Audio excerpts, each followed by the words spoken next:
I'm Alison from Newcastle Speech Pathology, and I'm with my friend Suzie Garmeister from Branch and Vine Nutrition, and welcome to another video in our series that we're doing about getting back to school and getting our kids on track for a great year.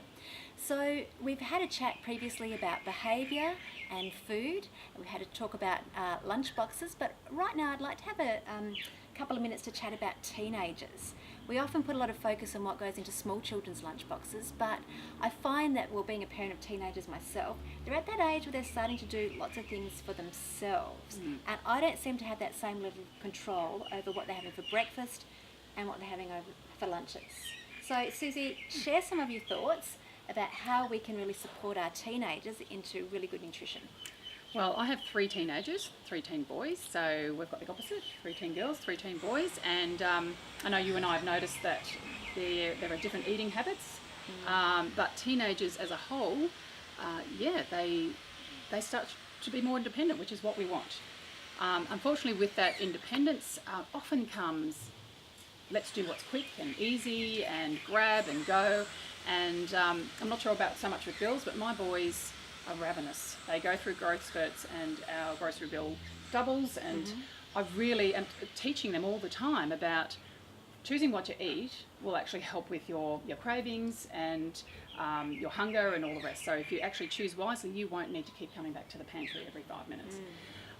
So some tips from me about how to deal with teenagers and getting them to eat well. Obviously, start early if you can, but we are where we are, and no matter what you've done back then, they will do what they want to do to a large extent. So we have to really educate them on how important it is to eat well. So getting in the protein, fats and fibre and the good carbohydrates are really great to keep them satiated and to keep their energy going. If they are eating processed carbs, they will very quickly get hungry again. So some tips that I have found is give them the independence. It really takes the pressure off us to make their own breakfasts and make their lunches within some guidelines. So giving them some great tips about, having some omelette with some bacon and, if they like mushrooms or other veggies in there. Sounds a lot, but it's so quick and easy. So show them first, have the ingredients ready for them, and let them go for it in the morning, and they can make their own type of breakfast. A lot of kids love to just grab cereal. It's super easy. Yeah, and my kids as well. I've taught my kids more to have it as a snack. So if they want to have it a bit in the afternoon, then they can have that, but not as their main let's get going breakfast, which is to sustain you for the day. So, but you can actually have a cereal that's healthy, and having that with nuts and seeds or oats, raw oats, making your own. And as I've got a great recipe for making your own, you can have that in the shelf for the kids. They can just pour it on, add some banana, add some yogurt, whatever milk that they have, and that's still a cereal when they don't want a hot breakfast.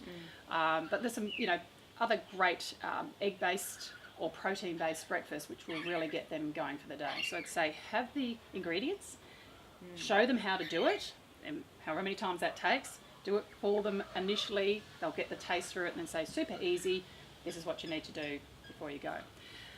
Also say, you are in control of what's in the pantry. They're not buying the groceries at this point, so don't have the foods in there that you don't want them to have, or have them in a section where they know this is, junk food time, party food, just occasional type food, but it's certainly not everyday food. The other thing I am doing with my children is that if they're going out a lot more, they're more independent and they've got more social life than me, if they want to buy some of that food, then that's on their money. So before they leave, I say, have a good breakfast or have a good lunch or have a good dinner, depending when they're going out. And if you want to buy something, then you have to fork up the money for it. And that can curb their behaviour. It certainly does after a little while when their bank balance is going down because they're having a soft drink or chips and things like that.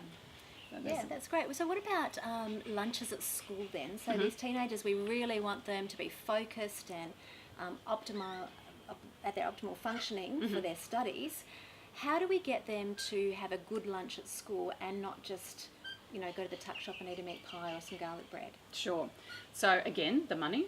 If they are going to want those type of foods, they have to spend their own money. I do maybe sort of once a week, depending on the busyness with work, I will put in a lunch order for my kids that they can pick up, but I've chosen what they can have. Well, they give me a little bit of the choice, but it'll be a chicken salad wrap as opposed to a meat pie. I will never put that on the tongue top. If they want it, they will have to go buy it.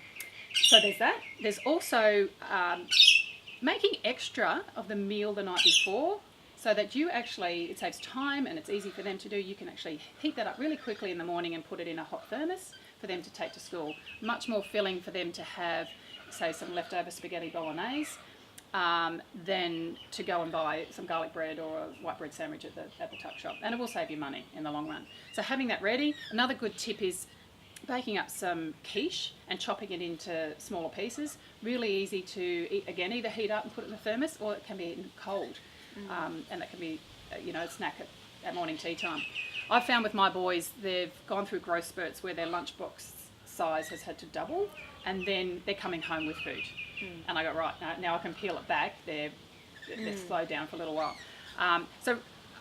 Just having the things made for them at home so they can easily grab, and then teaching them to do it. So right now you're on quiche duty for Sunday afternoon. Yeah, I really like that idea, because as a parent, we're so busy and we don't feel like we've got the time to be doing extra cooking. But what you're saying is we get them to do the cooking, and with the dinners we just make a little bit extra. It's easy to throw that extra bit of pasta in the pot, so that they've got it ready for the next day. And it won't happen overnight necessarily, unless you've got a kid that loves to cook or loves to be given tasks.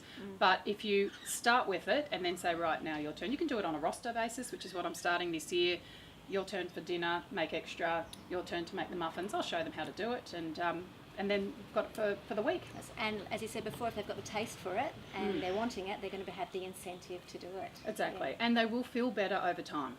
That's great. There are some fantastic tips, Suzie. I need to go and try those with a couple of my teenagers as well. So thank you. And we'll put a link to Suzie's content pages at the bottom of the video, and you can look her up if you want some nutritional advice. And if you are having some issues with your child and their learning and you would like to see a speech pathologist, then give us a call. Thank you. See you next time. Thank you.